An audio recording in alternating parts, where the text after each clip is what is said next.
নমস্কার বন্ধুরা, তোমাদের সকলকে স্বাগতম বার্তা বিজ্ঞান ইউটিউব চ্যানেলে। তোমরা যদি যুবশক্তি প্রকল্পের জন্য আবেদন করতে চাও তাহলে এই ভিডিওটি তোমাদের জন্য অত্যন্ত গুরুত্বপূর্ণ, কারণ আবেদন করার আগে একটি বৈধ এমপ্লয়মেন্ট এক্সচেঞ্জ কার্ড থাকা প্রয়োজন।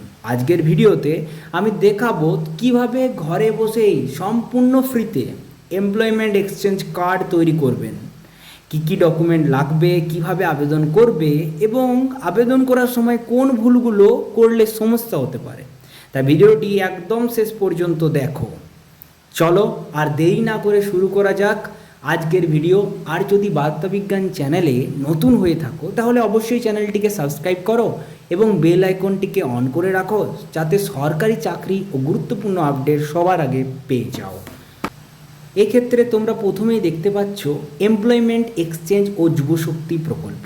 আগেই বললাম, যদি আমাদের যুবশক্তি প্রকল্প আগামী দিনে স্টার্ট হয় তাহলে সেক্ষেত্রে প্রথম যে কার্ডটি একজন বেকারত্বের মাপদণ্ড হিসেবে কাজ করবে সেটি হলো এমপ্লয়মেন্ট এক্সচেঞ্জ কার্ড। কারণ এই কার্ড দিয়ে সরকারি নথিপত্র অনুসারে একটা বেকারত্বের মাপদণ্ড বা আমরা বলতে পারি এই কার্ডটি থাকা অত্য আবশ্যক বা প্রয়োজনীয়।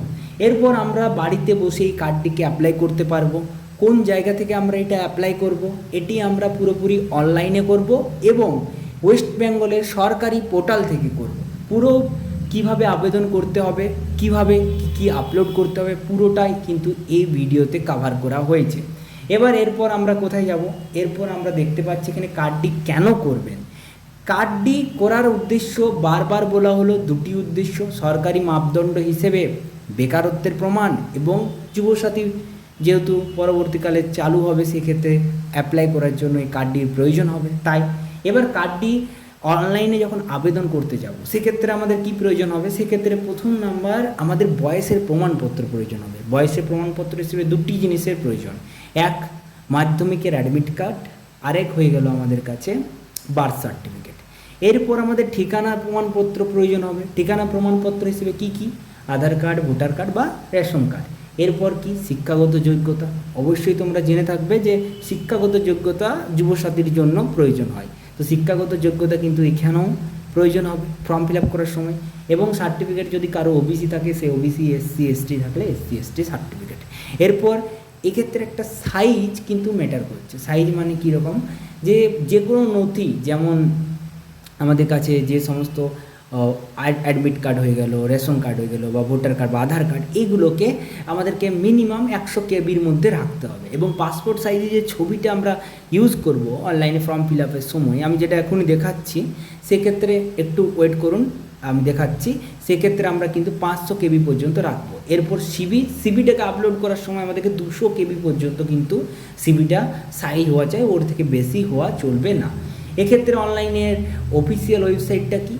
এটি হচ্ছে অনলাইনে অফিসিয়াল ওয়েবসাইট employment.bank.wb.government.in।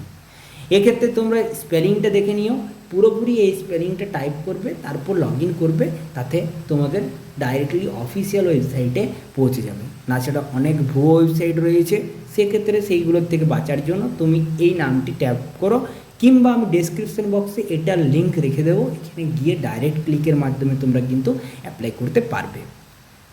চলো এবার শুরু করা যাক। এখানে আমরা দেখতে পাচ্ছি এমপ্লয়মেন্ট ব্যাংক, যেটি ডেসক্রিপশন বক্সের লিঙ্ক রয়েছে, সেটি প্রেস করার পর আমরা এইরকম একটা ইন্টারফেসে চলে আসবো, যেখানে দেখতে পাবে যে ইন্টারন্যাশনাল ডে অফ যোগা রয়েছে। এরপর এটা আমরা জাস্ট কাট করে দেবো।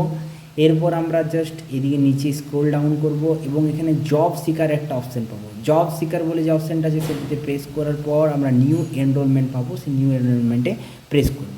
নিউ এনরোলমেন্ট প্রেস করার পর এখানে কিছু টার্মস অ্যান্ড কন্ডিশন রয়েছে, যেটা কি আমরা ওকে করে দেব এবং অ্যাকসেপ্ট করার পর কন্টিনিউ করব। এরপর নিচের দিকে একটু নামলে আমরা দেখতে পাবো এখানে রয়েছে নিউ এনরোলমেন্ট, নিচের দিকে নেম এবং পোস্টাল অ্যাড্রেস থেকে শুরু করে পিনকোড এবং এক্সচেঞ্জ। এখানে লেখা রয়েছে যে যদি আমরা নেম এবং date of birth, MP admit card মানে মাধ্যমিকের যে অ্যাডমিট কার্ড রয়েছে তার অনুসারে না দিই তাহলে প্রবলেম হবে, তাই তার অনুসারে দিতে হবে ডেট অফ বার্থ এবং নেম দুটোই।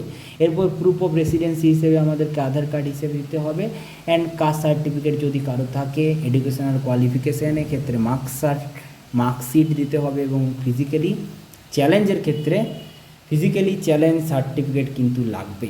এরপর একটু নিচের দিকে এলে আমরা এখানে নিজের নাম, বাবার নাম এবং যদি বিবাহিত থাকে স্পাউসের নাম এবং ওবিসি কাস্ট সার্টিফিকেট হলে এখানে সিলেক্ট করে নিতে হবে। অ্যান্ড তারপর এখানে এক্সচেঞ্জ বা পিন, কোন পিনের কথা বলা হচ্ছে মানে কোন এক্সচেঞ্জ অফিসের বাসিন্দা আপনি সেটি নিজের পিন দেবেন। এক্ষেত্রে নিজের জেলাকে সিলেক্ট করবেন, ইমেল অ্যাড্রেস দেবেন, মোবাইল নাম্বার দেবেন এবং আধার নাম্বার দেবেন। এরপর এক্ষেত্রে প্রত্যেকটা জিনিস আপনারা হয়তো জানেন, মেরিটাল স্ট্যাটাস দেবেন, ম্যারিড আনম্যারিড কী। এরপর নিচের দিকে একটু স্ক্রল ডাউন করবেন, দেখবেন শিক্ষাগত যোগ্যতা হিসেবে আপনার যেটি সর্বাধিক যোগ্যতা সেটি দেবেন এবং তার ইউনিভার্সিটি, বোর্ড, কাউন্সিলের নাম লিখবেন এবং স্পেশাল ট্রেড যে সাবজেক্টের উপর আপনি পড়াশোনা করেছেন সেটি লিখবেন। এরপর ইয়ার অফ পাসিং লিখবেন, স্পেশালাইজেশন কোন সাবজেক্ট সেটি লিখবেন। এরপর ল্যাঙ্গুয়েজ কী কী আপনার জানা আছে সেগুলোকে পেস্ট করবেন। সেক্ষেত্রে অ্যাড করতে পারেন, যদি আপনার কাছে 3-4টি ল্যাঙ্গুয়েজ জানা থাকে সেক্ষেত্রে আপনি 3-4টি ল্যাঙ্গুয়েজকে অ্যাড করতে পারেন এবং সেক্ষেত্রে আপনি রিড করতে পারেন, রাইট করতে পারেন, স্পিক করতে পারেন না স্পিক ফ্লুয়েন্টলি করতে পারেন, সেগুলোতে টিক দেবেন। যদি আপনি 3টেই করতে পারেন তাহলে 3টিতেই টিক দেবেন, যদি 4টে করতে পারেন 4টিতে টিক দেবেন। এরপর আপনার সিভি এখানে লাগবে। সিভিটা কিন্তু 200 কেবির মধ্যে হওয়া উচিত হবে, ফটোটাও কিন্তু 500 কেবির মধ্যে হতে হবে। এক্ষেত্রে আপনার হাইট লিখবেন, এক্ষেত্রে আপনার হাইট কিন্তু সেন্টিমিটারে চাইছে, তাই ফুট হিসেবে মাপলে চলবে না, সেন্টিমিটার হিসেবে লাগবে। এরপর ওয়েট দেবেন, এরপর চেস্ট দেবেন। এরপর একটু নিচের দিকে স্ক্রল ডাউন করলে কোনো কাজের অভিজ্ঞতা থাকলে দেবেন, যদি না থাকে সেক্ষেত্রে আপনি ছেড়ে দেবেন। এরপর নিচের দিকে চলে আসবেন, নিচের দিকে আসার পর এক্ষেত্রে অতিরিক্ত তথ্য হিসেবে আধার কার্ডের নাম্বার দেবেন, আধার কার্ড হিসেবে আপনার প্রুফ দেবেন অ্যান্ড নাম্বারটা, আধার কার্ডের নাম্বারটা এখানে দেবেন। এরপর কি এডিশনাল ইনফরমেশান আপনি আপনার পুরোপুরি এই বাসস্থানে পুরো ঠিকানা দেবেন। এরপরে সিকিউরিটি কোডটা দেওয়ার পর এক্ষেত্রে দুটো ক্লিক করার পর আই হ্যাভ রিড অ্যান্ড আন্ডারস্ট্যান্ডে ক্লিক করবেন, তারপর সাবমিট করে দেবেন। এইটুকু সামান্য প্রসেস রয়েছে, 5 মিনিটের প্রসেস। পুরো প্রসেসটা করা হলেই কিন্তু সেক্ষেত্রে আপনার পুরোটাই কিন্তু কমপ্লিট হয়ে যাবে। আশা করি ভিডিওটা ভালো লেগে থাকবে। আর ভালো লেগে থাকলে কমেন্ট করবেন কোন জেলা থেকে আপনারা অ্যাপ্লাই করছেন, কমেন্ট করুন এবং সাবস্ক্রাইব করুন এবং শেয়ার করুন। ধন্যবাদ।